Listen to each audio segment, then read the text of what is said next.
Hello and welcome back to World 360. How will Trump's many legal cases affect his election bid? Has Sweden officially left behind its military neutrality by joining NATO? And how did one man trick the internet into believing he was running the official government social media account of a small Pacific island country? We cover this and more in today's episode. So first up, Trump. The former businessman turned American president is currently the Republican Party's leading candidate for the presidential bid. In the ongoing Republican primary, which is essentially an in-party contest, Trump is leading ahead of his rival, Nikki Haley. However, he's facing a slew of legal battles and has been ordered to pay more than $500 million across multiple lawsuits. This includes the Georgia election interference case, the federal 2020 election interference case, classified documents case, a civil fraud case, hush money case involving a former adult star, and a defamation case. Let's not forget that he is also the only president in American history to be impeached twice. Now, recently, Trump suffered two major legal blows, one involving the defamation case and the other a civil fraud case. In the first, a New York jury ordered Trump to pay $83 million to a columnist, E. Jean Carroll, for defaming her after allegedly sexually assaulting her. In the civil fraud case, he's been ordered to pay $355 million for inflating his assets and wealth to secure favorable loans. But at the moment, this doesn't seem to be affecting Trump, who continues to hold massive rallies along the campaign trail. He continues to make headlines with head-turning statements such as inviting Russia to invade NATO countries that aren't meeting defense spending requirements. But it's unclear how these legal cases will affect Trump, as the timelines for trials in these cases are yet to be determined. Also, the US Constitution allows a convicted or imprisoned felon to campaign for president. In fact, in 1920, Eugene V. Debs served as the Socialist Party's nominee but was convicted under the Sedition Act. In 1992, Lyndon LaRouche Jr. ran for president while behind bars for conspiracy and mail fraud. The US Constitution does not explicitly prohibit a presidential candidate from running for office while under indictment or even while behind bars, which means Trump can still seek the presidency even if he is convicted in one of these many legal cases. However, there are some activists who are trying to get Trump disqualified under Section 3 of the 14th Amendment under the US Constitution, which stops people from holding office if they have engaged in insurrection or rebellion against the same, or given aid or comfort to the enemies thereof.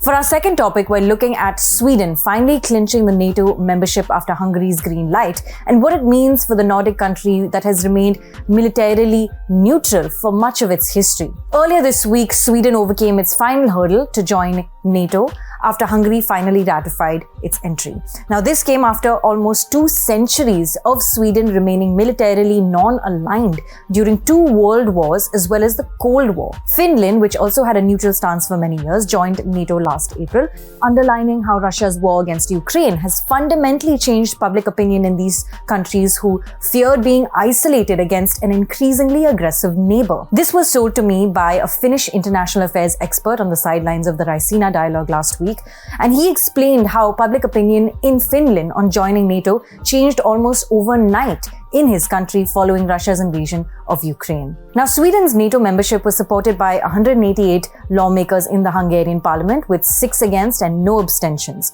Hungarian autocratic leader Viktor Orbán had faced growing pressure from NATO allies to accept Sweden's accession to the alliance over the last few months. Though Finland became a NATO member last April, Turkey and Hungary stalled Sweden's accession to the bloc. Unanimous support among all NATO members is required to admit new countries. And therefore, what we had was a unique situation, because Turkey and Hungary, though NATO members, enjoy relatively healthy ties with Moscow. In fact, the Hungarian PM has refused to send weapons to neighboring Ukraine and has in the past sharply criticized Western sanctions against Russia. Turkey did provide military and diplomatic support to Ukraine, but is also dependent on Russia for financial resources and trade. Therefore, Turkish President Erdogan has been able to leverage his good relations with Moscow and Vladimir Putin for the Black Sea Grain Deal and other initiatives. The country also walks a fine line between Moscow and its NATO allies. For our last topic, we're looking at how one man tricked or catfished the internet into believing he was running the official government social media account of a small Pacific island country known as Kiribati. But before we get into it, let's look at some background on this curious island state. An island country in the central Pacific Ocean, Kiribati has a population of about 1 lakh people.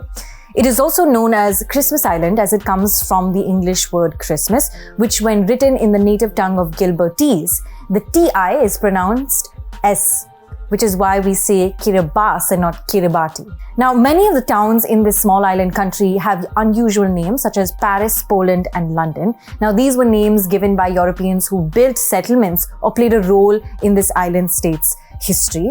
For example, Polish engineer Stanislaw Pelczynski reportedly aided villagers in solving a water supply problem, and therefore he had a town named after him, or rather, after his country, Poland. In recent years, Kiribati, like Solomon Islands, has grown closer to China, especially in the economic and defense sphere. In 2019, it notably switched recognition from Taiwan to China.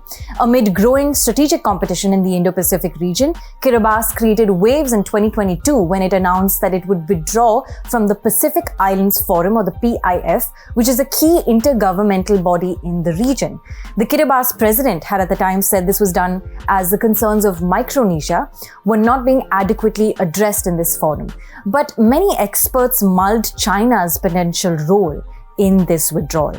Now let's move our focus to Kabaya Renaiki Brock Sutton Allen, a 32-year-old dual citizen of the US and Kiribati.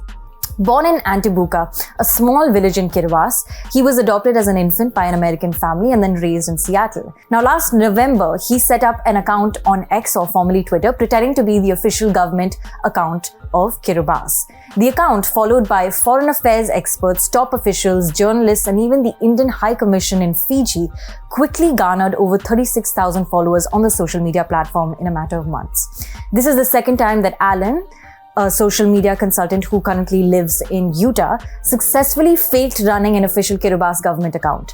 He credited his success on the social media platform to the positive response from Indian patriots and said following Indian dignitaries and influencers helped expand his reach with his latest account. In a post on 19th February, the account responded to criticism against names of some Kiribati towns which went viral. Foreign policy analyst James Crabtree included it in his newsletter last week, saying Kiribati has social game. The tiny Micronesian island got feisty on X this week. Meanwhile, the head of a parliamentary internship program in Canada, Paul Thomas, said the account made my day, and neither of these experts had mentioned that this was in fact a fake account. In fact, an official from the government of Kiribati wrote to the print in an email saying the country is yet to have a presence on X. Thanks for watching. This is Pia Krishnankuti for The Print.